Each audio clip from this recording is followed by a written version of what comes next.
Thank you. Hey everybody, Jake did a great job introducing me, but I'm going to go deep into what personal branding is and what it is for you, because I believe this. Every brand has an image, every image tells a story, and every story needs collaborators.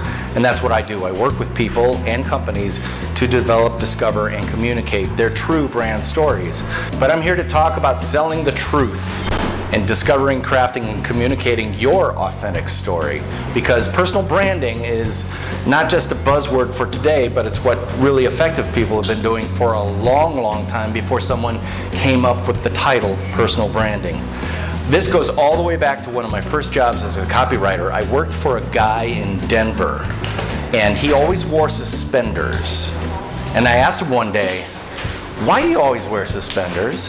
And he said, "It's my brand."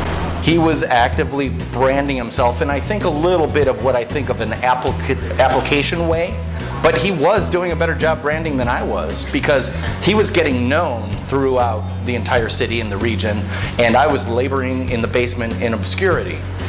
That's fine until it's not, and we're going to talk a little bit about that as well. The operative word there is the word brand. Now, a lot of people, when they say brand, mean different things. This is where I like to get everybody on the same page at the same time. Some people, especially graphic designers, think branding is nothing more than graphic standards, consistent use of color, logo, and type. Maybe there's a theme, maybe there's a tagline that has to be involved because it's part of a bigger campaign. That's branding, right? Not as far as I'm concerned. Branding is more like this. It's everything from the way you answer your phones to your public behavior. Because as we've all seen, a single tweet can eclipse your brand overnight. I'm not here to litigate the rightness or wrongness of it. I'm only here to talk about the realness of it. To me, a nonfiction brand is not something you put on. It's not an application. It's not a sticker. It's actually who you are. And the essence of nonfiction branding is know who you are so you can be it. I like to say you could go into any Barnes & Noble in the country and go to the self-help section and distill all the assembled wisdom in those books, and it would be that phrase. If you know who you are and you are it, you'll be much more happy, you'll be more successful, you'll be less stressed, etc., etc. But it's also key to your brand, because you have to know who you are so you can truly be it. Nonfiction branding forms for you a very critical function, that of a handle. Now, how many of you work directly with a brand every day? Well, I'm going to tell you, you all do. So let's look at the brand called you. This is a suitcase that is you and everything about you. It includes everything you love, everything you desire, everything you support, everything you think. All that stuff is crammed into that suitcase. Well, guess what? If that's you, you're a bit of a mess. If you're all that, how am I, someone who doesn't know you, really understand who you are and get a handle on what you do and how it can help me? We live in a what's in it for me society.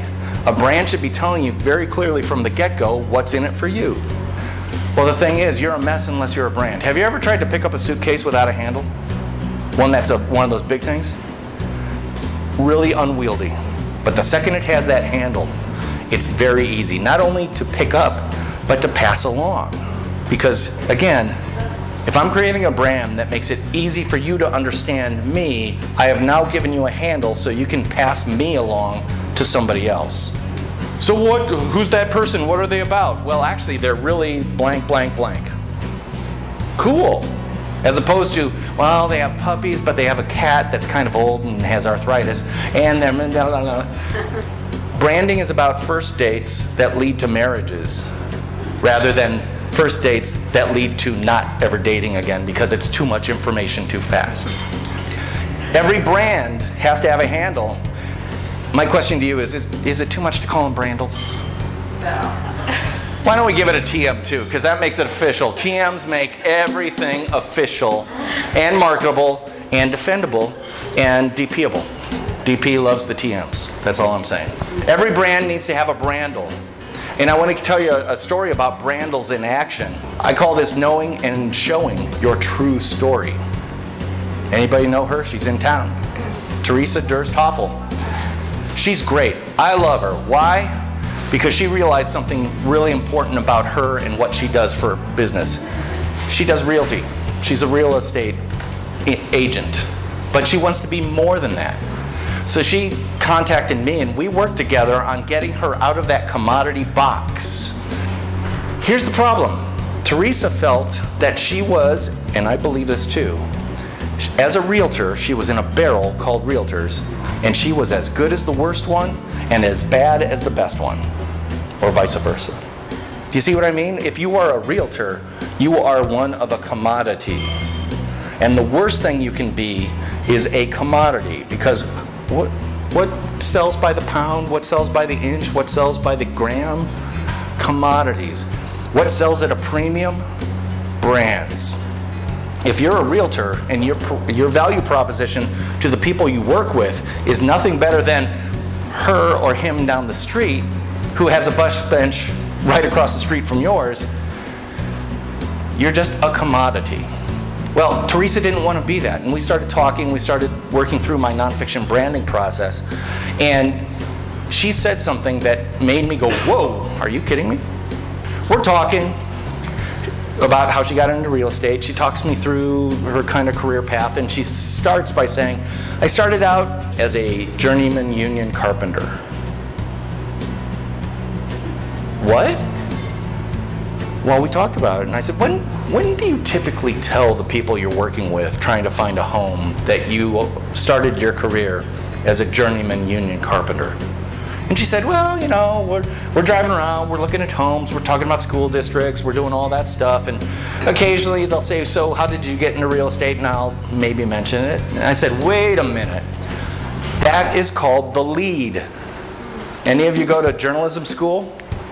Do you know what a lead is? It's the thing you should lead with. In the article, the way I describe it is, imagine an article in a newspaper that says, Senator Smith came back to the state for the grand opening of a new blah, blah, blah, blah, blah.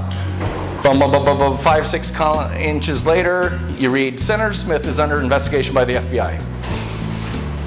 I don't care about the ribbon cutting, but that FBI thing, that's what you lead with. Well, in this case, Teresa, why are you not leading with, I was a journeyman union carpenter, therefore when I say we can knock down that wall, you know it's true because I've built that wall. Anybody watch Fixer Upper on Home and Garden or whatever? Fantastic show. Why do you love it? Because you see great design, you see a goofy husband, and you see what you can do with a home that has good bones, right? Well, if she's able to convince you that a home has good bones, and her favorite thing in the world is to walk in what she calls a bad 70s remodel,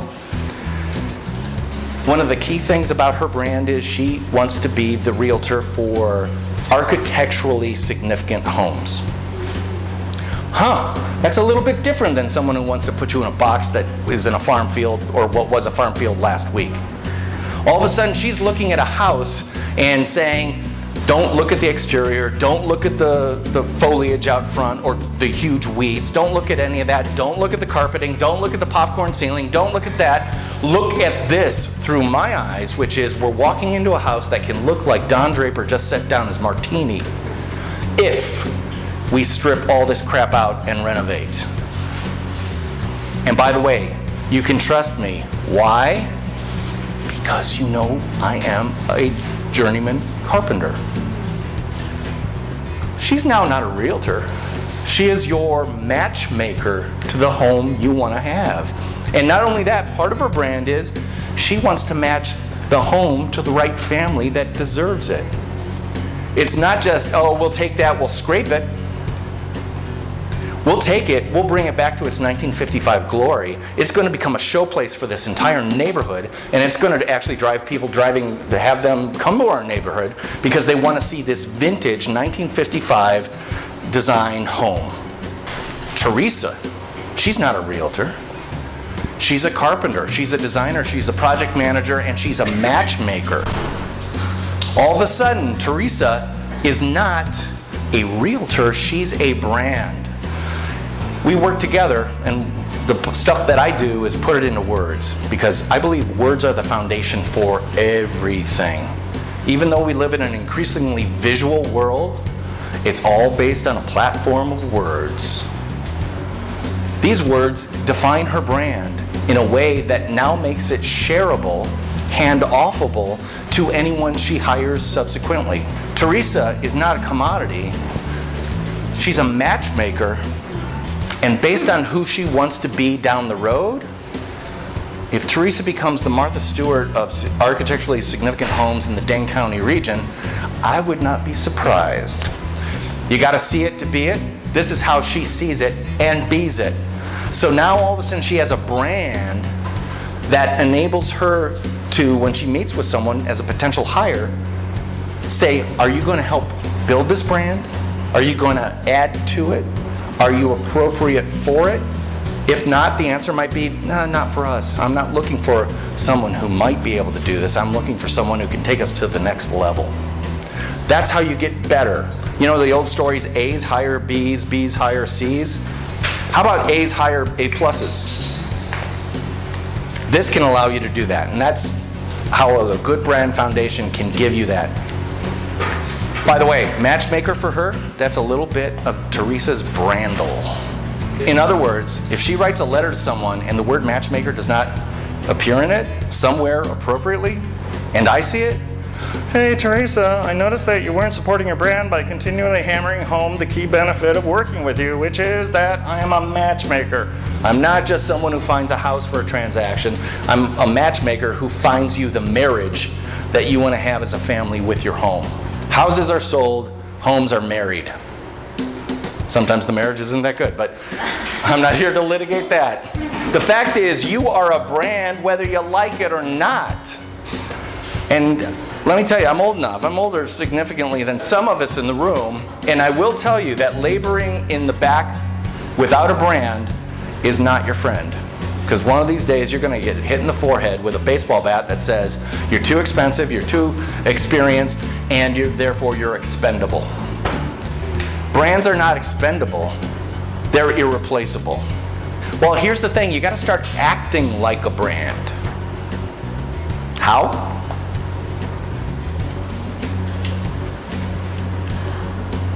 They're all free, and guess what? You don't have to do all of them. You have to do the ones that are appropriate for you and what you as a brand wish to achieve. I sell nothing that comes in a box. I don't sell things that can really be beautifully shot in a photographic studio. I'm not on Pinterest because of that. I could come up with stuff to do there. It's not the best first use of my time or the first best use of my time. LinkedIn, all flipping day long, and it's really nice to see a lot of my LinkedIn buddies here today. Why? How did you guys hear about this talk? Was it because I used LinkedIn as a advertising marketing channel? I'll point to Diana and say, you would not be here today, because you told me this, you would not be here today if you didn't see it on LinkedIn earlier this morning. So that would have been one fewer person in the audience. Thank you for coming, Diana. My point is, take a look at these things. All of them have global reach. All of them are free. Sure, there are paid levels on some of them, but I don't use paid anything for nothing because I am cheap. That's part of my brand. But my point is, look at all these things. LinkedIn, Twitter, Facebook, Instagram, YouTube. I put them on top because I consider those top shelf.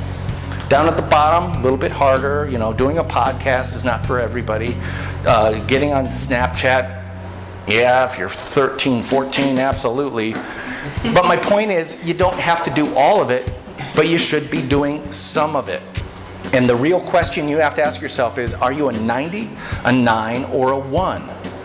Now, this everybody who works online knows this ratio, and it's actually pretty true. It's been tested by a bunch of different people.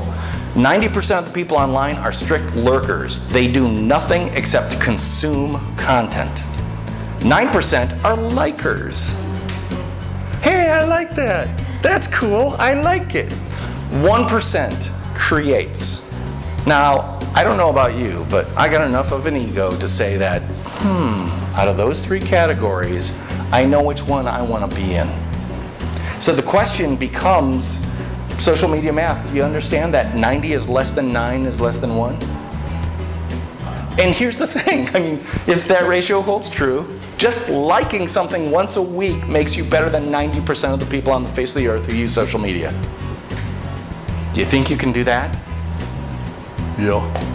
How about this? Creating one piece of content that is original, that maybe aggregates people's ideas together into a new post. Doing that once a week makes you better than 99% of the people on social media. Imagine if you do it every week. Once becomes, now that I got that muscle, I did it once, I've got that muscle, it's big. I can do that twice a week. I can do it 3 times a week. I don't want to do more than that. That's fine. 3 times a week doing something that 99% of the people online don't do, that makes you a flippin' superstar. So why aren't you the star that you are? Because you might not know what type of star you are. I like to ask this question as part of my process, and this is a fun little thing. Who is your star avatar? The way it works is this. You figure out a music star, a celebrity, a movie star, TV star, whatever. You think of a category. You put yourself in that category and then start asking yourself questions.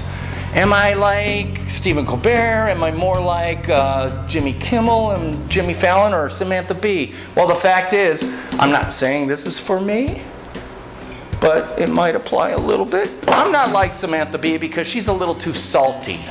Jimmy Kimmel, he's a little sophomoric, he's a little frat boy-y. That's not me either. And Jimmy Fallon, he's just too nice. He's too sweet. But this guy, that guy I can get behind because he can make you laugh, but he can also make you think. He's surprising because when he thinks you think he's going to go this way, he'll actually go this way and then jujitsu over into that position. All of a sudden, I now have a star avatar in my head that is, it's almost like a what would Steven do? And that doesn't mean I'm trying to be him, although these glasses might look pretty similar. It means that I have a rabbit out there that I'm chasing stylistically, vocally, and it allows me to focus so that by being him, I know what I'm not. I'm not these other late night comedians. I'm not a chip from Fixer Upper. I'm this specific thing. And that can help you get out of your head. So many of us live in our head of this is who I am as opposed to this is my brand.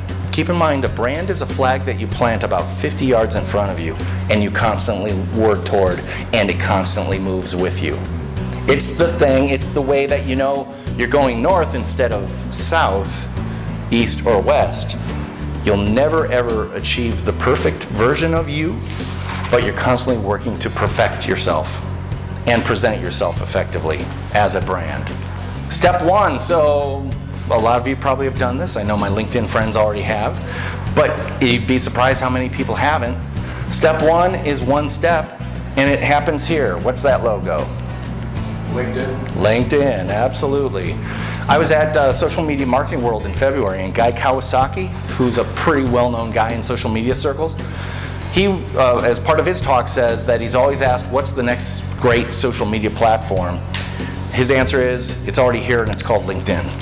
And anybody in here who's on LinkedIn regularly has seen a market shift in the way that that LinkedIn posting feed has morphed. It's now full of interesting videos created by some of the people in the audience here today.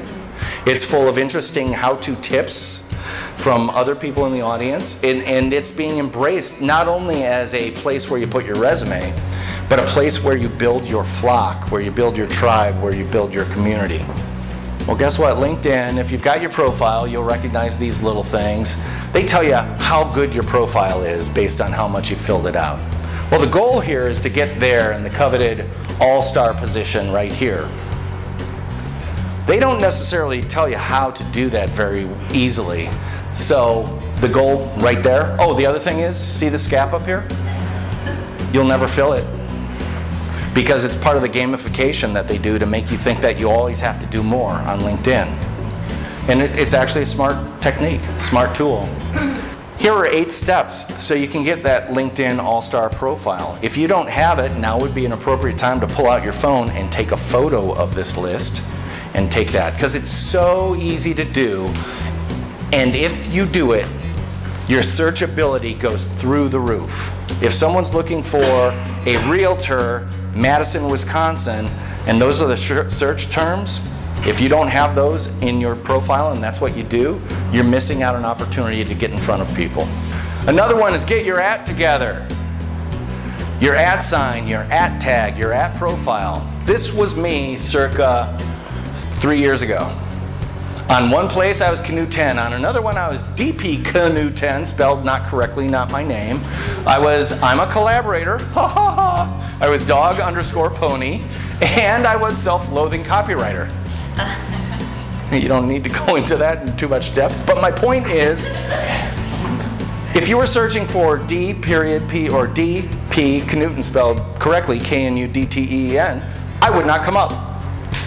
I am now at DP Knuten everywhere.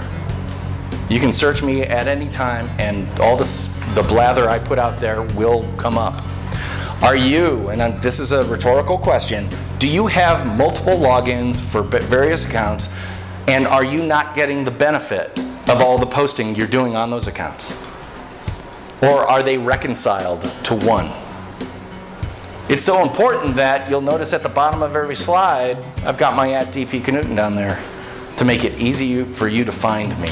If I post, I want to have a hashtag that only goes to stuff that I do. Do people understand the difference between an @ tag and a hashtag? An @ tag is like on LinkedIn, I'll be posting, hey, great post, Jared. Instead of just Jared spelled out, I'll go @JARED, and then auto-populating will be, because we're a first level connection, Jared Wheezy will come up. I can then include that in the post. Why would I do that instead of just Jared spelled out? Because by linking to him in that post, he's notified of it. It goes in his stream. His entire network of people now see that post. And I have now potentially met all these new people because I made that connection. If I just put his name in there, he may not even see it. Hashtag #DogPonyK, that becomes just something like at the end of a post that I do. I might plug that in just at the bottom so that hopefully as people get to know me, they'll start going, hey, I wonder what DP's thinking. And by the way, DP, dog pony. See what I did there? Yeah. But anyway, do you have a hashtag? Should you have a hashtag? Is hashtag only like for certain media sites? No, a hashtag has become kind of standard usage to aggregate information about a specific topic. And it can be used on LinkedIn, it can be used on Facebook, it can be used on Twitter. It started, yeah, Instagram, etc. Let's take hashtag wedding photographer. If you're a wedding photographer and you're posting a photo from a wedding and you don't have hashtag wedding photographer, and someone's looking for a wedding photographer and they're looking at hashtag wedding photographer as an aggregation, every photo that has hashtag wedding photographer will aggregate. You can then go through and say, I love that style. I wonder who that is. Okay, cool. I love that style. Oh, that's the same person who did that one. I love that style. Oh, those three are the same person. I should be talking to that person. So let's say you have a pizza restaurant, hashtag pizza. You should be following it. And if it's popping in on your feed and you've got 2 minutes while the pizza's cooking and you can see what your competitor's doing or what the new flavor profiles are or whatever, it's a great way to keep tabs on stuff. So hashtag, and if you have your own hashtag, again, it makes people easier to find all the stuff you're doing. Social media, I like to think of social media as that snowball at the top of a hill. You start pushing that thing and the thing starts rolling. It's accumulating, accumulating, accumulating. It will only start melting when you stop doing social media. I'm not saying that your tweets from 6 years ago are as relevant today as they were back then, but don't be surprised if people reach back that far and find out something about you that they might find interesting or whatever. On the reflexive side of that is, don't be surprised if that 6-year-old tweet comes back to bite you in the butt. Former congressman of fill in the blank. But anyway, social media, the cumulative effects of social media are like a snowball going downhill. But you gotta keep it rolling. How do you keep it rolling? Learn to love the like plus. We all know this, right? The old thumbs up, it's the easiest thing you can do. They put it right there so you can look at something and go, "Beep." What's the value of that? In engagement terms for the person who posted, there is value to that. What is it to the value of your brand for having liked it? Next to nothing. How about you do this, a like plus? Every time, my challenge to you is every time you see that thumb come up, you say, great, I'm going to like it, and then I'm going to add to it. This is a typical like post. Great post. Thanks for sharing. That's garbage. There is no intelligent stuff being said there. Or it's a missed opportunity. It's a huge missed opportunity. What if instead you said, you are so right at poster's name.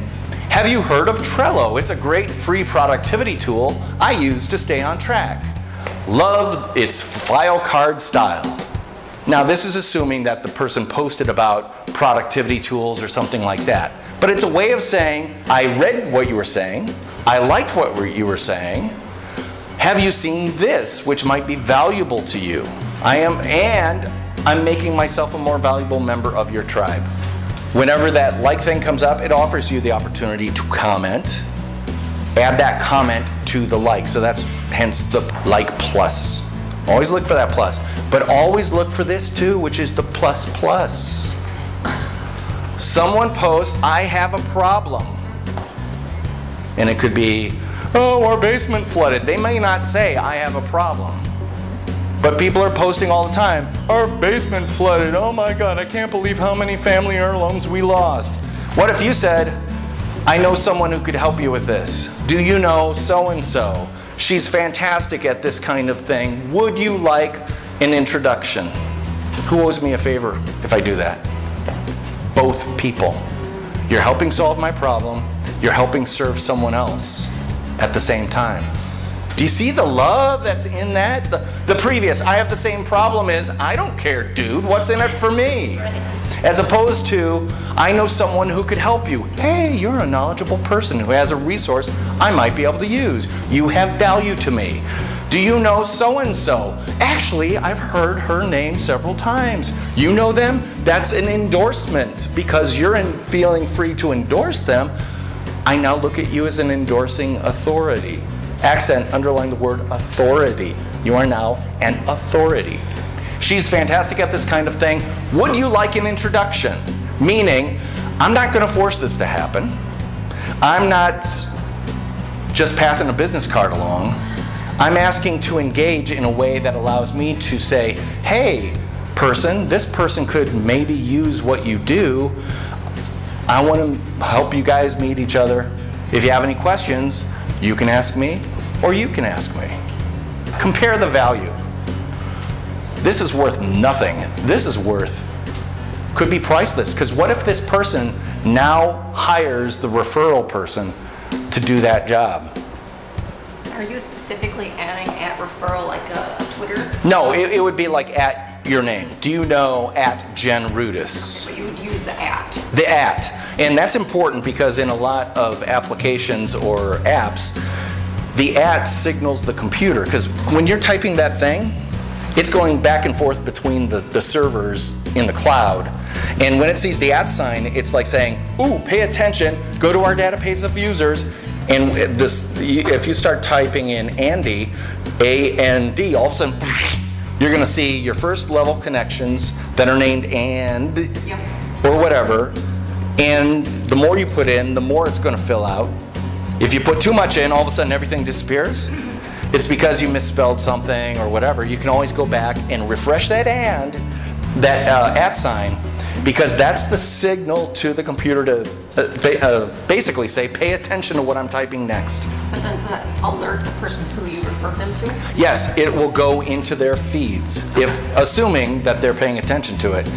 And if you're adding people in a positive way, you're giving them referrals. It's the equivalent of saying, bring. Yeah, hi Brenda, I just talked to someone about your services. I want to make sure that you're aware of it, so when they contact you, who picks up the phone anymore to do that? But if you do it this way, you've done that. It's the new-fangled way of picking up a phone and actually helping people out via referrals. That's the like plus plus. Now you can probably think of ways to make it a like plus plus plus plus plus plus. That's my point. This is worthless to you. It's valuable to the person who posted it because that signals to the computer, hey, 50 people like this, it must be worth sharing with other people. The algorithm. But when it comes to you, it gives you no value back. This could be, oh my God, thank you so much. We agreed to work together. I've got a $50 gift card for you at Collectivo Coffee to say thanks. Or the bank of goodwill. Social media is all about putting money in the bank of goodwill. The more you do that, the more those people are going to like what you're doing and probably refer you. What's in it for me? Collectivo gift card. All right, we're going to Unselfish Selfies School. Everybody got your phone? This is all about learning how to do not a selfie, but an unselfish selfie. Now I want to find someone you didn't come with, because a lot of people come here to meet people and network. Well, guess what? This is how it starts. You meet somebody new, you take a picture with them, and now you're best friends. All right, so number one, grab a partner. Number two, get out your phone. Number three, bring your arm up and to the left. Why? It brings your chin up and loses multiple chins below. It's a better angle. Look into the camera, not the screen. So identify on your phone, the front-facing part of your phone, where the camera is. Because on an iPhone, it's right up at the top edge. And if you're looking at the center of the screen, you get that kind of, I think of it as a Canadian portrait, which is, it's not like the US, but it kind of is. You know, in terms of where your eye line is. Look into the camera, smile, and shoot. And shoot, and shoot, and shoot, and shoot. I'm a dad. I learned this a long time ago. If you want good pictures, you take 25 pictures to get one. And you don't have to do 25, but I'm saying, don't just take one and go, good, we're done. No, take a look at it and try to get the cool angle. All right, so everybody up on your feet. So arms up and choose your side. Here, you guys get together. You guys, well, you can. So now you've got a bunch you can look through. Has everybody taken photos? Everybody cool? Okay, everybody get your photos done? All right, go ahead, sit down again. Corral. I'm a big believer in shows like Chopped, where they bring in ingredients and then chefs make out of it. I'm a big believer in the stuff in that basket better be top quality stuff. Well, that stuff in the basket is your photo. But that's only the beginning of the recipe that you're going to be doing to really create a great unselfish selfie. The next one, the people you spent the most time taking pictures with, turn to the person you took a photo with and say, what platform are you most active on? What is your @ tag? If you don't know, that's okay, because you will now feel the pain of not knowing what your @ tag is, and you will have missed an opportunity to make a meaningful connection with someone. That doesn't mean you can't swap information. But anyway, get their @ tag, write something like in the comment to the photo that you're going to post wherever you want, I don't care. I learned so much today at today's event at DreamBank MSN. Now DreamBank MSN is the @ tag for DreamBank, and loved meeting @Selfie Buddy's name. My favorite @DP Knutson takeaway was, and this is not me just wanting you to @me, by doing so you will become part of my feed. I guarantee you I'm going to engage with you. And the second you get that engagement, from multiple people. When you post something, especially on something like LinkedIn, I think of the computer as this judgmental pain in the box that literally goes, we'll just hold this here to see if anyone's paying attention before we go wide with it. Anyone? Anyone? Bueller? Bueller? Okay, no one's paying attention. Put it down. Meanwhile, if all of a sudden we posted this and Bing, people are liking it, people are adding to it, there's conversation happening, that now becomes part of a whole lot more feed, more people's feeds on LinkedIn, etc. So, yes, I love the gratuitous my name in there, but it has legitimate reasons for everybody here. Now post it to wherever you are most likely to frequent. Why? Because the second someone posts a comment back, you want to be back there responding to them. Because, again, the judgmental box up in the cloud somewhere is going, there's a lot of this going on between person who posted and person who responded. Person who posted, new person responded. Person inside the feed who wasn't the poster responded to someone else's post or comment within it. They see that percolation. It has a much longer shelf life and a much wider reach. And the more engagement there is, the more they're going to try to share it with other people who share like interests or have similar network crossings and things like that. If you want to be a member of the Federal Protection Agency's program so that the mafia can't find you, keep doing what you're doing. But if you want to get the benefits of social media, reconcile your name to the one that you use everywhere. When I did that, it was a bit of a pain in the butt. I've been a member of LinkedIn since 2006. I've been a member of Twitter since 2008. I was under the impression that, well, people know me as Canoe 10. And go, no, they don't. I haven't made it easy for them to know me as that. They know me by my name. Funny, the first thing they're going to type in is my name. A lot of people will be Pookie Bears 24 on Instagram or something. Someone I know is Ms. Moxie Madison. How the heck, and that, she doesn't have a single M in her name. How am I supposed to guess that that's her? Do not do what I've seen way too many people do, unless it's a group photo. Tag everybody that you happen to see at the event. 50 tags that weren't there is useless. Tagging everyone in that 50-person photo, not a problem. Why? Because those 50 people would like to know that they were in that photo. You're providing value to them. How many of you have ever been on Facebook and a photo surfaces of you from high school you didn't know existed? I want to know that that photo's out there, because I might need to call someone really fast and say, kill that photo. You now have a great thing to post for today. If you took pictures with multiple people, you might want to have a strategy where you post one today and post another tomorrow that has this type of goodness in it, and post one the next day, because you are now getting top of mind awareness with people on today that might see it again next day and they go, wow, I should have gone to that Dream Bank thing. That are then see it on Friday and go, boy, contact you and say, next time you know that there's going to be a cool talk like that, please let me know, we can go together.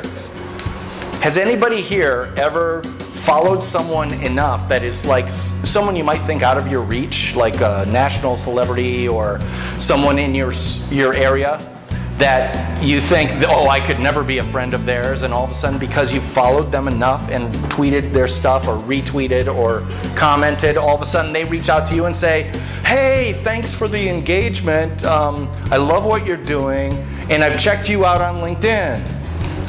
Someone you thought was way above you is now checking out your profile on LinkedIn, and then they say, and by the way, I think there's enough crossover that we should be connected. Does that happen? Yes, it does, if you're doing this. And again, it's a fine line between gratuitous crap and meaningful engagement. If you don't have a great ear for that, hire someone who does. But let me tell you, you have a better ear than you think you do. And all it takes is developing the muscles.